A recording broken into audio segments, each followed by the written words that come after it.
The waters have receded from Lowville and Lewis County, leaving behind plenty of damage to roads, homes, a school, the fairgrounds, and more. Meanwhile, in the Adirondacks, people spent the day watching and worrying about rivers overflowing their banks. Dozens of roads are washed out or damaged. Both Lewis and Essex counties are still under states of emergency. We have the latest on the aftermath of the storm on today's Story of the Day. Support for Story of the Day comes from Claxton-Hepburn Medical Center, dedicated to providing patient care and regional services to the people of St. Lawrence County. claxtonhepburn.org. Hey, I'm David Sommerstein. It's Thursday, July 11th. Let's start in Lowville. Yesterday's heavy rains turned the streets there into rivers. Water rushed through neighborhoods and into people's homes. Emily Russell reports. The rain started slow at first. A little fell Wednesday morning, then it stopped, then it started again in the afternoon. This is sound from a video shot by Jeremy Lee in Lowville on Wednesday. You can see big droplets of water running off of roofs. Someone is walking down the road in a raincoat. Lee says by Wednesday afternoon, the rain had filled streams and overflowed into the roads. But it wasn't dangerously bad until it was. Within like a 10-minute span, it went from just a little bit in the road to the entire road was whitewater rapids. In another video Lee shot, water is surging out of the woods and into his family's neighborhood. One home is probably 2 or 3 feet underwater. Lee's mother and grandmother were evacuated from their home. They're safe and staying with relatives. He says the force of the water through his hometown was unbelievable. When you're standing next to some of the rapids, you can hear the sound of just the branches breaking and the rocks just tumbling down and the water just roaring. It's like something out of a doomsday movie or something. Lewis County issued a no unnecessary travel advisory on Wednesday afternoon because of the flooding. Lowville Academy flooded with water, as did the school's new turf field. Along with severe flooding, people in parts of the North Country, including Lewis County, braced themselves for a possible tornado. A tornado was confirmed in the Oswego town of Redfield near the Tug Hill Plateau. Shannon Reuter was at home in Lowville when she first heard about the threat. I caught the emergency alert on my phone about the tornado warning shortly after 2. So my son and I camped out in the basement until about 3 when that expired. Then another tornado warning came at around 4, so Reuter and her son went back downstairs. It was around that time that water started flowing into her home. At its highest level, Reuter had about 7 inches of water in her basement. Once everything really started slowing down, like the rain stopped and, the water stopped coming in so quickly, it was just, oh my gosh, what am I going to do? Her sump pump had stopped working. She didn't have waders to get downstairs into the basement. And then she said she saw lights from a fire truck outside. They had heard her basement had flooded. In that moment, the stress just went away. It was so amazing to see them here. I don't know how they found me, how they knew, but it was just, that's one less thing for me to deal with. The local fire crew helped get Reuter's sump pump back on. But heavy rains returned Wednesday evening. Just 20 minutes after we talked, Reuter texted and said it was pouring again and her sump pump was struggling. Emily Russell, North Country Public Radio. There's a reason Lowville was so hard hit by the heavy rains. Despite its pronunciation, the village is called Lowville for a reason. It's in the low Black River Valley between the Tug Hill Plateau and the Adirondacks.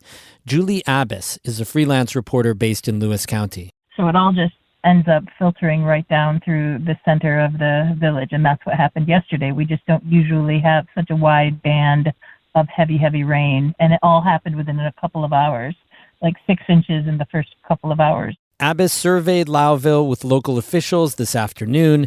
She says the rivers of water are gone, but the damage remains. A lot of the water dissipated at night, and then in the lowest areas this morning at 7:30, it was hard to tell, some of the residents said, because so many basements were still being pumped out by firefighters and just people with their own pumps. However, now the fallout is just figuring out how to get things fixed for all of these homeowners, businesses, the FEMA declarations or what the county are working on. But there's one road in particular in the village of Lowville, and that got hit the worst. It's buckled. It's like wavy. The pavement is wavy and cracked. The gutter cover, cement slabs that covered the gutters are in stacks all over the road. But otherwise, it's surprisingly quiet. The roads have all reopened.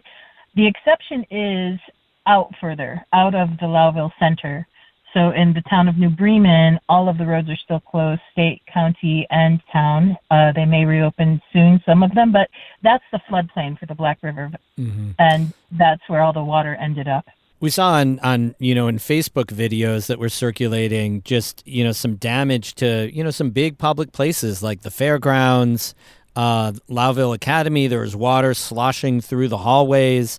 What about those places? Well, the fairgrounds is looking okay, and since the county fair is next week, and that's a huge, huge event here, it's like a big family reunion, and so that will be okay. It's all natural dirt, and it's drained, and it'll soak in by next week. The school has gotten into action right away. There's about 100 volunteers and workers in there pulling up flooring. The water had been drained out, trying to make sure no mold develops, making sure it's safe, getting it, of course, DOH approved, and then laying down more flooring as quickly as possible. Lewis County emergency officials held a press conference. What are they most concerned about now going forward? The biggest thing will be replacing so many of these roads that were damaged. Lowville, yes, and village officials weren't involved in that press conference, but I spoke to them after, and they have the same concerns as the county, which is working with FEMA, getting the money to replace roads, figuring out what that'll look like. And as the highway director for the county said, Timothy Hunt, it's going to change the course of the summer. He said you can't make infrastructure big enough for this kind of volume. And that was echoed by the village. They just did a multi-million-dollar 5 streets project that changed all the drainage systems of some of the main arteries around the village, and they held up really well. But all these small ones that don't ever have to handle this much water, that's a different thing. So it's figuring out what they can do as these storms are happening more often, and seeing what they can prepare for and getting the funding to do that. That's freelance reporter Julie Abbas. She's based in Carthage.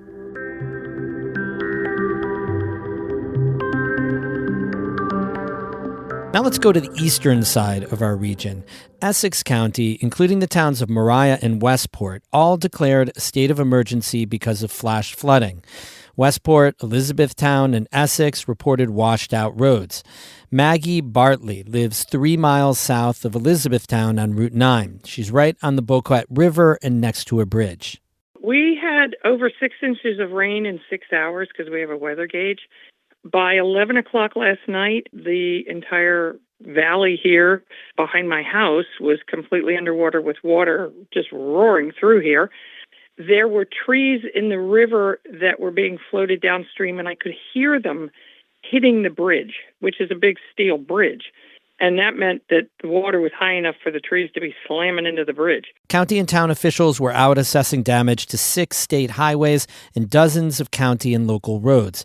Ike Tyler is supervisor for the town of Westport. He says the wastewater plant gauges measured just under 7 inches of total rainfall. Tyler says from what he and his crew have seen, at least 20 town roads are damaged and the town beach was flooded. He says the damage will likely take weeks, even months to repair. We had one road that had a landslide that went over that we haven't got to yet. We're just, we're in a mess here.